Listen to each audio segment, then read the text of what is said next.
13절까지 보겠습니다. 사도행전 26장입니다. 26장 13절부터 보겠습니다. 다 찾으셨습니까? 제가 봉독합니다. 왕이여, 정오가 되어 길에서 보니 하늘로부터 해보다 더 밝은 빛이 나와 내 동행들을 둘러 비추는지라. 우리가 다 땅에 엎드러지매 내가 소리를 들으니 히브리 말로 이르되 사울아 사울아 내가 어찌하여 나를 박해하느냐. 가시채를 뒷발질하기가 내게 고생이니라. 내가 대답하되 주님 누구시니까? 주께서 이르시되 나는 내가 박해하는 예수라. 일어나 너의 발로 서라. 내가 내게 나타난 것은 곧 내가 나를 본 일과 장차 내가 내게 나타날 일에 너로 종과 정인을 삼으려 함이니 이스라엘과 이방인들에게서 내가 너를 구원하여 그들에게 보내어 그 눈을 뜨게 하여 어둠에서 빛으로 사탄의 권세에서 하나님께로 돌아오게 하고 죄사함과 나를 믿어 거룩하게 된 무리 가운데서 기업을 얻게 하리라 하더이다. 아그리빠 왕이여, 그러므로 하늘에서 보이신 것을 내가 거스르지 아니하고 먼저 다메섹과 예루살렘에 있는 사람과 유대 온 땅과 이방인에게까지 회개하고 하나님께로 돌아와서 회개에 합당한 일을 하라 전하므로 유대인들이 성전에서 나를 잡아 죽이고자 하였으나 하나님의 도우심을 받아 내가 오늘까지 서서 높고 낮은 사람 앞에서 증언하는 것은 선지자들과 모세가 반드시 되리라고 말한 것밖에 없으니 곧 그리스도가 고난을 받으실 것과 죽은 자 가운데서 먼저 다시 살아나사 이스라엘과 이방인들에게 빛을 전하시리라 함이니이다 하니라. 아멘. 어두움에서 빛으로, 이런 제목으로 오늘 같이 말씀을 통해서 은혜를 나누고자 합니다. 사도행전에는 사도 바울이 다메섹 도상에서 부활하신 예수님을 만나 극적인 변화를 받은 사건이 3번이나 기록되어 있습니다. 동일한 사건이 사도행전 9장 그리고 22장 그리고 오늘 본문의 26장 이렇게 똑같이 기록이 되어 있습니다. 사도행전 9장에는 누가가 뉴스를 보도하듯이 사실적으로 그 사건을 그대로 묘사하고 있습니다. 사도행전 22장에서는 바울이 예루살렘에서 폭도들에게 찢겨 죽일 뻔한, 죽음당할 뻔하였지만은 천부장에 의해서 구출을 받았어요. 그리고 청계 위에 서서 그 화가 난 그 군중들을 향하여 진정시킨 다음에 다메섹에서 부활하신 예수님을 만난 간증을 합니다. 그리고 오늘 본문 26장에서 아그리빠 왕과 베스도 총독 그리고 천부장들, 로마 고위 관료들 앞에서 다시 한번 그가 다메섹에서 부활하신 예수님을 만난 사건을 간증하는 것을 볼 수가 있습니다. 이것은 사도 바울이 부활하신 주님을 만나서 변화된 사건이 이 복음 전도와 인류 역사에 미친 영향이 크기 때문에 3번 기록했을 수도 있겠습니다만은 계속해서 간증이 3번 기록된 것은 우리도 누구 앞에서든지 계속해서 이 복음을 전해야 되고 내가 만난 예수님을 계속 간증해야 된다고 하는 그런 뜻도 포함이 되어 있을 것입니다. 본문에 기록된 사도 바울의 간증을 보면은 예수님을 만나기 전 자기 상태를 간증했습니다. 바리새인이고 이 예수님을 박해하던 사람, 그리스도인들을 잡아서 옥에 가두고 형벌을 가하고 강제로 모독하는 말을 하게 하고 죽이기까지 한 이 자기 과거를 밝힙니다. 그리고 부활하신 예수님을 만난 그 사건을 아주 진솔하게 간증합니다. 어떻게 예수님을 만나게 되었는지. 그리고 3번째, 예수님을 만나고 난 다음에 자기가 어떻게 변화가 되었는지 그것을 간증하는 거예요. 이 자리에 계신 여러분, 간증이 있습니까? 아멘이 없는 거예요. 간증이 있습니까? 다 예수 믿는 사람은 간증이 다 있어야 됩니다. 간증. 예수 믿기 전에 내 상태, 우상 숭배했다든지 삶에 아무 의미 가치 없이 살았다든지 늘 방황했다든지 가정에 문제가 많았다든지 죽고 싶었다든지 예수 믿기 전에 내 상태, 예수님 어떻게 만났는지, 그냥 교회 오고 싶어서 왔다든지 누구 전도로 왔다든지 그래서 부흥회 때 은혜 받았다든지 말씀을 통해서 내가 확실히 깨달았다든지 성경을 읽다가 내가 예수를 만났다든지, 예수님 만난 그 만난 날, 만난 그런 자리가 있을 거 아니에요. 내가 어떻게 예수님 만나게 되었는지, 그리고 예수님 만나게 난 다음에 변화된 내 상태, 내가 너무 평안하다. 그리고 내가 구원의 확신을 가지니까 지금 죽어도 나는 두려움이 없다. 그리고 예수님께 의지하니까 내 모든 것들을 다 맡기고 사니까 너무 평안하다. 그리고 내 모든 어려움, 삶의 고통들, 이것들 우리 주님께 다 맡기고 기도하고 나가니까 예수님이 다 해결해 주더라. 그 변화된 내 간증이 있습니다. 여러분들이 이 간증을 한번 적어 보십시오. A4 용지에다가 한번 적어 보십시오. 간증을. 예수 믿기 전에 내 상태, 예수 믿고 예수님을 내가 어떻게 만났는지, 그리고 만나고 난 다음에 지금 현재 변화된 내 삶. 뭐 우리가 바울처럼 이렇게 급격한 변화가 없더라도, 이렇게 바울처럼 이렇게 큰 일을 못하더라도 다 변화된 그런 자기 삶이 있을 거 아니에요. 그래도 그걸 한번 기도하면서 여러분이 A4 용지에다 적어 보십시오. 제가 다음에 광고를 할 거예요. 그래서 다 제출해서 잘된 것은 한번 간증을 할 수 있도록, 그리고 그런 것들은 제 책에도 넣어서 한번 볼 수 있도록 그렇게 해서 간증을 한번 적어 보십시오. 그냥 듣지 말고, 그냥 한 귀로 듣고 한 귀로 흘리지 마시고, 이렇게 설교할 때 말씀을 하면은 간증을 한번 내가 적어 봐야 되겠다. 옳지. 딱 그리고 순종하는 그 사람이 정말 복 있는 사람이에요. 듣고 잊어버린 자들이 아니고 듣고 실천하는 사람들. 간증을 한번 적어 보십시오. 바울처럼 극적인 어떤 그런 변화가 없더라도 예배 가운데 나를 만나주신 하나님, 찬송 가운데, 기도 가운데, 말씀을 들을 때, 성경을 읽을 때, 그리고 수훈해서, 그리고 여러 가지 사건을 통해서 내가 엄청나게 힘들고 어려울 때 나를 만나주신 그 예수님, 주님께서 나에게 이렇게 은혜 주시고 이렇게 나에게 복을 주셨다고 하는 것을 간증할 수 있는 성도가 되시길 바랍니다. 예수를 믿기 전에 바울은 예수님에 대한 적개심을 가지고 교회를 악랄하게 박해하고 그리스도인들에게 잔혹한 행보를 가하던 사람이었습니다. 그래서 다메섹에 예수 믿는 사람들이 있다는 말을 듣고 다메섹을 향하여 그 일행들과 함께 말 타고 질풍노도같이 달려가고 있었습니다. 그가 예수님을 만난 날이 바로 그날입니다. 바로 그날 정오에 예수님을 만나게 된 겁니다. 본문 13절을 한번 읽어보겠습니다. 시작. 왕이여, 정오가 되어 길에서 보니 하늘로부터 해보다 더 밝은 빛이 나와 내 동행들을 둘러 비치는지라. 그때는 뜨거운 태양이 장렬하던 정오였습니다. 그런데 그 햇빛과 비교할 수 없을 정도로 밝은 빛을 보게 되었습니다. 그 순간 이 빛 앞에 그들은 엎드려졌습니다. 예수님이 빛으로 나타나신 거예요. 빛 대신 예수님께서 찬란한 빛 가운데 그들에게 나타나셨습니다. 성경에 보니까 주님은 참빛이고 세상에 오셔서 어둠에 비치는 빛이라고 말씀하고 있습니다. 요한복음 1장 4절 5절을 한번 읽어보겠습니다. 요한복음 1장 4절 5절 읽어 시작. 그 안에 생명이 있었으니 이 생명은 사람들의 빛이라. 빛이 어둠에 빛이 돼 어둠이 깨닫지 못하더라. 그 안에 생명이 있었으니 이 생명은 사람들의 빛이라. 빛이 어둠에 빛이 돼 어둠이 깨닫지 못하더라. 예수님은 참빛, 이 어둠, 이 죄악을 상징하는 어두움을 비추는 빛이라고 말해요. 어두움을 몰아내는 빛이고 이 어두움 가운데서도 하나님을 알게 하는 그런 빛이라고 말해요. 죄악 가운데 살아가는 우리들이 하나님을 알게 하는 그 빛이고, 그리고 하나님의 영광을 보게 하는 빛이시고, 이 어두움, 죄의 어두움을 몰아내는 빛이시다. 빛이 오면 어두움 물러가잖아요. 빛이 없으면 아무것도 볼 수 없고 알 수도 없습니다. 빛이 들어올 때 우리는 사물을 분별할 수 있습니다.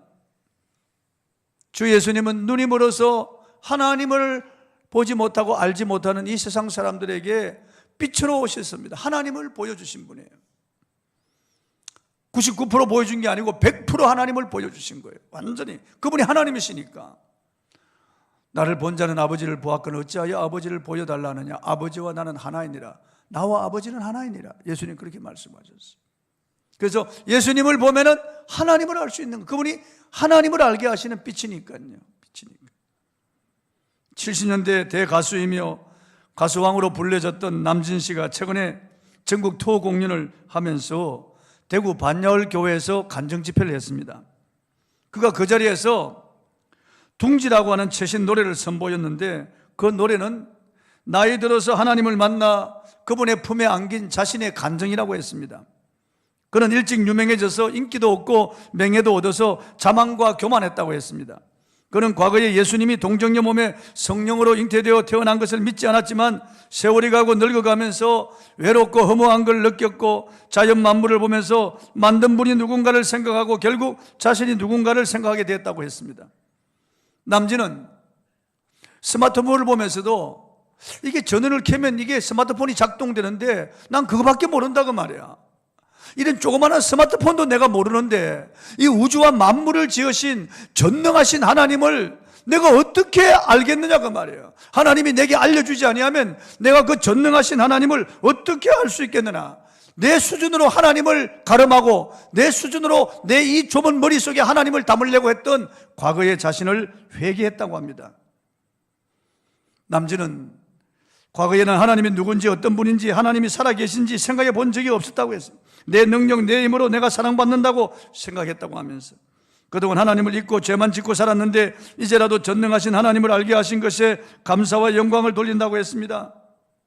그가 말하기를 인생은 누굴 만나냐에 따라서 영원한 운명이 갈린다고 하면서 오늘의 내가 있는 것은 하나님의 한없는 은혜라고 했습니다.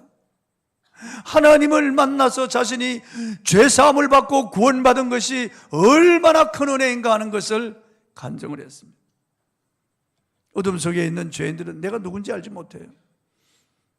내가 어디서 와서 왜 삶에 어디로 가는지 알지 못하고 무지 속에 살아가는 겁니다. 그런데 빛 대신 주님께서 하나님을 알게 하시는 영광의 빛을 우리에게 비추어 주시면 우리가 하나님을 알게 되는 거예요.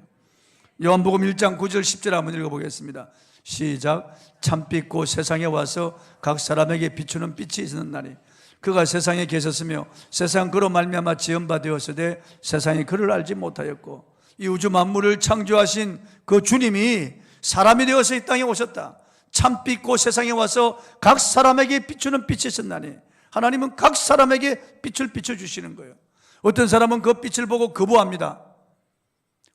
화를 내고 거부하고 반응합니다. 어떤 사람들은 그 빛을 보고 하나님의 영광을 보고 주님께로 돌아옵니다. 반응이 둘로 나타나는 거죠. 빛이 비출 때 반항하고 거역하고 도망가는 사람이 있습니다. 제가 어릴 때 뒷동산에 올라가서 큰 돌을 이렇게 들치보면 그 돌 밑에 벌레들이 그 돌 밑에 있다가 우르르 도망가는 거예요. 확 이렇게 찌개벌레 이런 것들, 그런 벌레들이 돌 밑에 있다가 빛이 비추니까 확 그 빛 앞에서 그런 벌레들이요, 빛 앞에서 그냥 있질 못해 싫어하는 거예요, 빛을요. 그래서 막 꿈틀거리며 막 도망가는 거예요. 바퀴벌레도 빛을 싫어해요. 모기도 빛을 싫어하고 이런 것들은 빛을 싫어하는 거예요. 이 죄인들은 눈 어두워 하나님의 영광을 보지 못하고 이 죄인들은 하나님의 영광의 빛 앞에서 그냥 반항하고 거역하는 거예요. 그러나 그 빛이 택한 사람들에게 비춰질 때 우리는 하나님을 알게 되는 거예요. 놀랍게 성경을 알게 되는 거예요. 하나님을 알게 되는 거예요. 진주는 양식 진주가 있고 천년 진주가 있는데 겉으로 보든지 눈으로 보면 양식인지 천년 진주인지 분간할 수 없다고 합니다. 그런데 이 진주가 양식인지 천년인지 가짜인지 진짜인지를 드러내는 방법은 엑스레이를 투여하여 그 빛을 통해 가릴 수 있다고 합니다. 그 빛을 통해 보면 유리알 중심으로 규칙적인 입자로 형성된 것은 양식 진주이고 불규칙적으로 형성된 것은 천년 진주라고 합니다. 달걀도 무정란인지 유정란인지 빛을 투여해 보면 알 수 있다는 겁니다. 빛 대신 예수님께서 오셔서 그 빛을 비추어 주시면 내가 죄인인 것을 알게 됩니다. 그 빛이 오면은 영안이 열려서 성경을 알게 됩니다. 저도 교회 1년 동안 나갔지만은 설교가 무슨 내용인지 하나도 몰랐어요. 성경이 믿어지지 않았습니다. 알고 싶지도 않았어요. 그런데 어느 날 빛이 오니까 갑자기 하나님의 말씀이 들리는 거예요. 믿어지는 거예요. 그래서 성경을 보니까 성경이 다 믿어지는 거예요. 한순간이에요. 한순간 빛이 확 들어오니까 어둠이 물러간 거예요. 빛이 확 들어오니까. 그래서 하나님의 말씀, 그리고 예수 그리스도 영원한 세계를 알게 된 거예요. 요한일서 1장 5절을 한번 읽어보겠습니다. 시작. 우리가 그에게서 듣고 너에게 전하는 소식은 이것이니 곧 하나님은 빛이시라. 그에게는 어둠이 조금도 없으시다는 것이니라. 하나님이 빛이시라고 하는 것은 하나님이 죄가 없다는 말이에요. 하나님은 죄를 알지도 못하신 분이고 죄를 참아보지도 못하시는 분이에요. 그에게는 죄가 없습니다. 예수님은 죄가 없어요. 무죄하신 분이에요. 어둠이 조금도 없습니다. 그분은 빛이세요. 거룩하신 분이에요. 그러나 반대로 이 세상은 온통 죄로 말미암아 캄캄한 어둠입니다. 미움과 시기와 질투와 욕심과 교만과 엄난과 악독과 호색과 폭력이 가득하고 남을 미워하고 시기하고 질투하고 살인하는 이런 온갖 죄악이 저질러집니다. 이 세상은 점점 죄가 더 범람하고 있습니다. 동성애 우상숭배, 사악한 종교의 잔인함과 이단의 술수와 하나님을 대적하여 높아진 인본주의 사상의 바벨탑을 높이 쌓아가고 있습니다. 그리고 이 시대는 말하기도 부끄러운 온갖 음란한 행위를 정당화시키고 있습니다. 오래전에 우리 교회 집사로 섬기던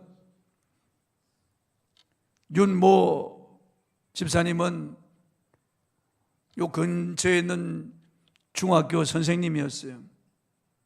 저에게 목사님 댁에 따님이 셋이 있어서 드리는 말씀인데 절대 따님 친구 집에 보내지 마십시오.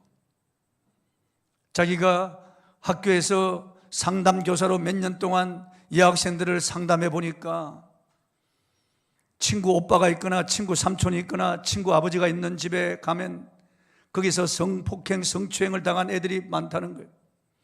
절대 아빠 친구 아빠 절대로 믿어서 안 되고 절대 친구 집에 가서 하룻밤 자고 온다면 절대로 보내서는 안 됩니다. 많은 학생들, 그 학생들의 상담을 통해서 가슴 아픈 사연을 많이 들었다는 거예요. 그런데 아이들이 그때 바로 그냥 신고를 했으면 되는데 그냥 두려워서 감추고 있었다는 거예요. 그래 이미 지나가 버리고 증거가 없으니까 오히려 모 감독처럼 모 배우처럼 역고소를 하는 거예요. 또 세상이 이렇습니다. 여러분 얼마나 죄가 관영한지 알 수 없습니다. 어둠 속에서 온갖 죄들이 저질러지고 있습니다. 성경에는 어둠의 일은 말하기도 부끄러울 것이라고요. 말하기도 부끄러운 것이래요. 말하기도 부끄러운 것. 하나님이 없는 사람은 어둠 속에 살아가는 거예요. 사람들은 어둠의 왕인 사탄에게 잡혀있는 것 그걸 알지 못합니다. 사람들은 이 어둠 속에서 어디가 길인지 알지 못하고 헤매다가 지옥으로 떨어지는 거예요. 자기가 지금 가고 있는 길이 지옥인지 알지 못하는 거예요. 대통령이라도 재벌이라도 여기서 아무리 학자라도 세상에서 권력을 가지고 명예 이익을 얻어도 자기가 가는 길이 지금 지옥으로 가고 있다는 길을 알지 못하는 거예요. 그렇게 이야기를 하면 화를 내는 거예요. 그런 소리 하지 말라고 말이야.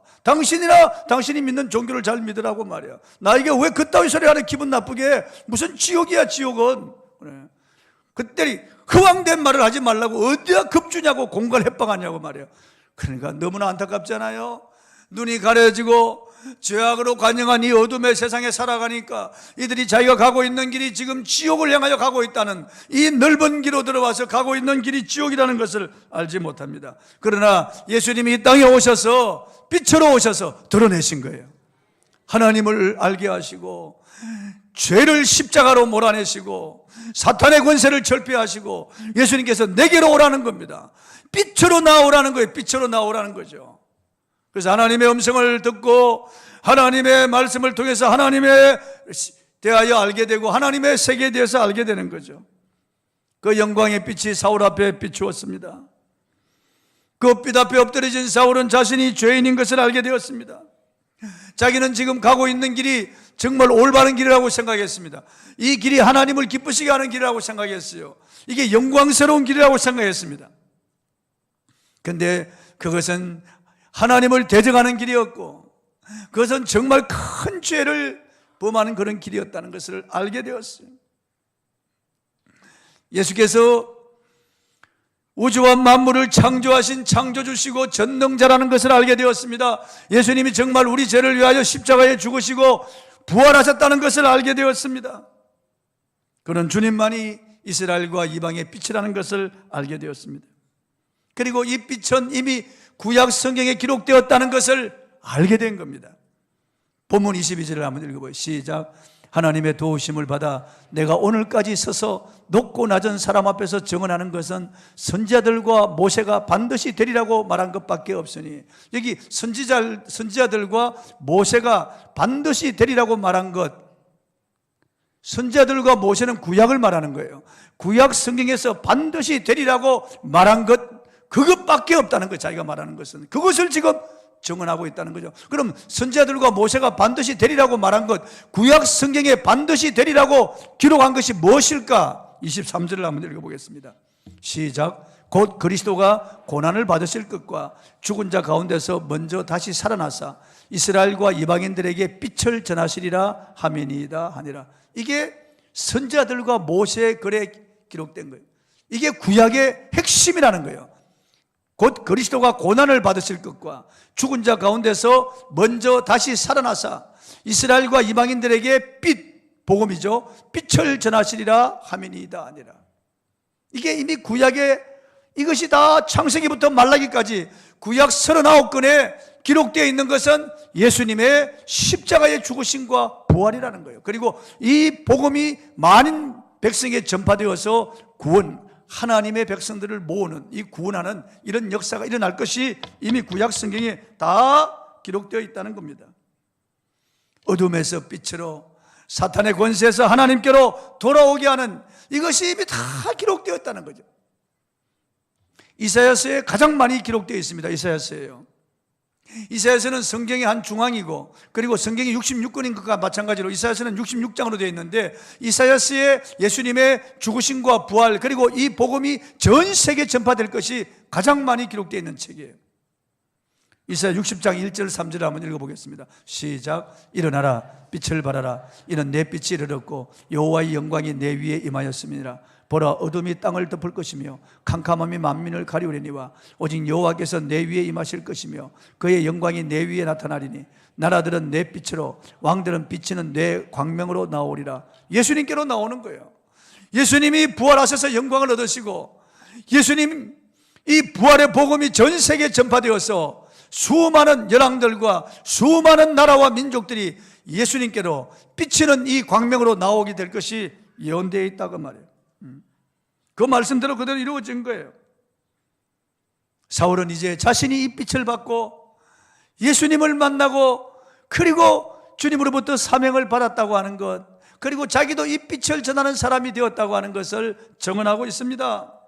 본문 14절 한번 읽어보세요. 시작. 우리가 다 땅에 엎드러짐에 내가 소리를 들으니 히브리 말로 이르되 사울아 사울아 내가 어찌하여 나를 박해하느냐.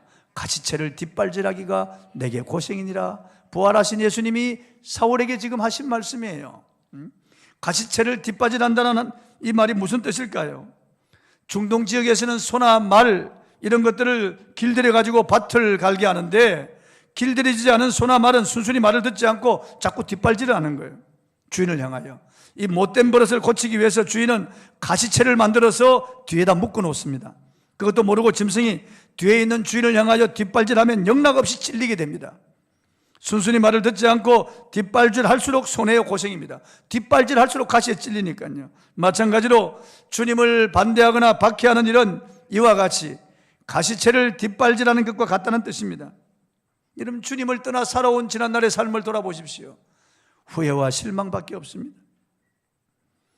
나중에 지나고 나면은 남진처럼 왜 내가 이런 좋으신 주님을 빨리 만나지 못했을까? 내가 왜 이런 주님을 빨리 내가 믿지 못했을까? 참 그 젊은 세월 허송 세월 했다고 눈물 흘리는 거예요. 하나님 없이 살아온 지난날의 삶은 가시채를 뒷발질하는 삶이에요. 반드시 아픔이 있고 비명이 있습니다. 주님을 떠나 자꾸 내 고집대로 살아가니 육신의 질병에 가시채에 걸리기도 하고 사업 실패에 가시채에 찔리기도 합니다. 여러 가지 어려운 가정의 문제, 가시채에 찔리는 겁니다. 요나가 불순종하다가 큰 물고기 뱃속에 들어가서 고통을 당한 것은 가시채를 뒷발질한 겁니다. 탕자가 아버지를 떠나서 허랑방탕하여 가진 것 다 말아먹고 돼지가 먹는 지엄 열매로 그거 먹으려고 해도 그것마저 먹지 못해 줄에 죽게 된 것은 가시채를 뒷발질한 겁니다. 주님의 음성을 들은 사울은 이 음성이 누구인지 물었습니다. 주여, 누구시니까? 그때 분명하고 뚜렷한 음성이 들렸습니다. 나는 내가 박해하는 예수라. 참, 이 피조물이 부활하신 전능자 예수님을 만난 겁니다. 완전히 깨어지는 거죠. 부활하신 전능자 예수님을 만나고 완전히 깨어지는 거예요. 예전에 저 하늘산이라고 하는 곳에 하늘산 기도원이 있었는데 그 하늘산 기도원을 세운 그 원장이 이모 목사님이신데 한쪽 다리가 없는 목사님이에요. 그래서 상위 군인인 네 사람 고무다리를 해가지고 얼마나 주먹이 큰지 그냥 손이 그냥 소뚜껑만한 이런 손을 가지고 사람들에게 깨어지라고 깨어져라 그러면서 어설프게 깨어지면 안 돼. 그냥 리모델링 해서는 안 된다는 거죠. 깨어지되 와장창 중창 추자장창 하고 무너져 버려야 된다는 게 다 완전히 옛사람은 박살이 나야 된다는 거예요. 어설프게 깨어지면 다시 옛사람의 습성이 다시 기어 올라온다는 거예요. 예수 믿어도 여전히 뒤에서 나쁜 짓 하고 예수 믿는다고 하면서도 여전히 하나님이 미워하시는 짓을 한다는 거예요. 그러니까 아예 옛사람은 다, 옛 건물은 다 박살이 나버려야 된다는 거예요. 사울은 다메섹 도상에서 옛사람이 완전히 죽어졌습니다. 정말 와장창 중창 추자장창하고 다 무너지고 새사람 바울이 세워진 거예요. 새사람 바울이 세워진 거예요. 본문 16절을 한번 읽어보겠습니다. 시작. 일어나 너의 발로 서라. 내가 내게 나타난 것은 곧 내가 나를 본 일과 장차 내가 내게 나타날 일에 너로 종과 정인을 삼으려 함이니. 부활하신 예수님은 사울에게 예수님의 종이 되어서 예수님의 이 정인이 되라고 하시는 거예요. 예수님의 정인이 되라는 거예요. 이 부활의 정인이 되라는 거예요. 십자가 부활의 정인이 되라는 거죠. 본문 17절 18절 한번 읽어보시죠. 시작. 이스라엘과 이방인들에게 내가 너를 구원하여 그들에게 보내어 그 눈을 뜨게 하여 어둠에서 빛으로 사탄의 권세에서 하나님께로 돌아오게 하고 죄사함과 나를 믿어 거룩하게 된 무리 가운데서 기업을 얻게 하리라 하더이다. 주님은 사울을 이방에 보냈어. 이스라엘 백 유대인들과 이방인들 그들의 눈을 뜨게 하여 주님께로 돌아오게 하는, 사울도 빛이 되어서 주님의 빛을 받아서 나가서 이 복음의 빛을 전해서 그들로 하여금 눈을 뜨게 하여 주님께로 돌아오게 하는 그 사명을 받은 겁니다. 그 사명을요. 그래서 천국의 기업을 얻게 하도록, 천국의 기업을 얻게 하는 이 사명자여서 이 사명을 받은 거예요. 그래서 사울은 다메섹 도상에서 부활하신 주님을 만나고 완전히 달라지는 거예요. 교회를 박해하고 찬해하고 그리고 교회를 무너뜨리던 자가 이제 복음을 전해서 교회를 세우는 자가 된 거예요. 교회를 세우는 자, 완전히 180도 바뀐 겁니다. 이제 사울은 알게 되었어요. 왜 그리스도인들이 목숨을 걸고 복음을 전하였는지를 알았어요. 왜 스데반이 돌에 맞으면서 그 얼굴이 천사의 얼굴처럼 빛이 났는가? 왜 스데반이 돌에 맞아 죽으면서 아버지 주 예수여 저들의 죄를 저들에게 돌리지 마옵소서 이런 기도를 하고 죽었는지 알게 된 거예요. 사울은 부활하신 예수님을 만나고 난 다음에 알았어요. 그는 주님으로부터 친히 복음 전도의 사명을 받았습니다. 그는 삶의 방향과 목표가 완전히 달라졌어요. 이름을 사울에서 바울로 바꿨습니다. 사울은 큰 자인데 바울 작은 자로 바꿔 아주 겸손해졌습니다. 어딜 가든지 그는 이제부터 빛 대신 예수님을 전하는 일에 그의 신명을 다 바쳤습니다. 그날 이후로 조금도 흔들림 없이 한눈 팔지 않고 오직 달려왔습니다. 바울은 주님을 만난 후 자신의 존재 이유와 삶의 목적 그리고 사명이 분명해졌습니다. 그것은 멸망당한 영혼들에게 복음을 전하는 것이었습니다. 그 사명이 사울을 위대한 바울로 만들었던 겁니다. 그래서 지금 아그리파 왕과 베스도 총독 앞에서 그리고 천부장들과 고위 관료들 앞에서 담대하게 자기가 만난 부활하신 예수님을 증언하는 거예요. 내가 만났다는 거예요. 내가 이렇게 핍박자요, 내가 이렇게 포행자였는데 내가 이렇게 예수 믿는 사람을 잡아서 옥에 가두고 죽이는 이런 사람이었는데 부활하신 예수님이 나 같은 죄인에게 나타나셨다는 거예요. 그리고 나를 이렇게 변화시켜 주셨다는 거예요. 당신들도 내가 만난 예수님을 믿으라고 하는 거예요. 믿으라고 하는 거예요. 여러분 어떻습니까? 여러분은 남은 인생을 무엇하며 사시겠습니까? 그저 밥 먹고 그렇게 사시겠습니까? 잠자며 사시겠습니까? 그저 세상에서 오락하며 이렇게 살다가 인생을 마쳐야 되겠습니까? 여러분의 삶의 목적이 자식, 손자, 손녀가 되어서 되겠습니까? 여러분이 살아가는 이유가 무엇인지 분명히 말할 수 있겠습니까? 전에 우리들은 어둠이었습니다. 그런데 빛 대신 주님께서 우리의 눈을 뜨게 하셨습니다. 이제 우리들도 빛입니다. 이 빛을 전해야 되겠습니다. 너희는 세상의 빛이니 산 위에 있는 동네가 숨기지 못할 것이요 사람이 등불을 켜서 말 아래 두지 아니하고 등갱 위에 두나니 이러므로 집안 모든 사람에게 비쳤느니라. 이러므로 너희 빛을 사람 앞에 비치게 하여 저희로 너희 착한 행실을 보고 하늘에 계신 너희 아버지께 영광을 돌리게 하라. 예수님 그렇게 말씀하지. 여러분 우리는 빛으로 드러나야 되겠어요. 착한 행실로 사람들에게 빛으로 드러나야 되겠어요. 예수님의 빛을 비춰야 되겠어요. 입으로, 말로, 행실로, 선행으로 예수님의 빛을 사람들에게 비춰야 되겠습니다. 우리 작은 불을 켜서 어둠 바다 비추세. 비춰야 되는 거예요.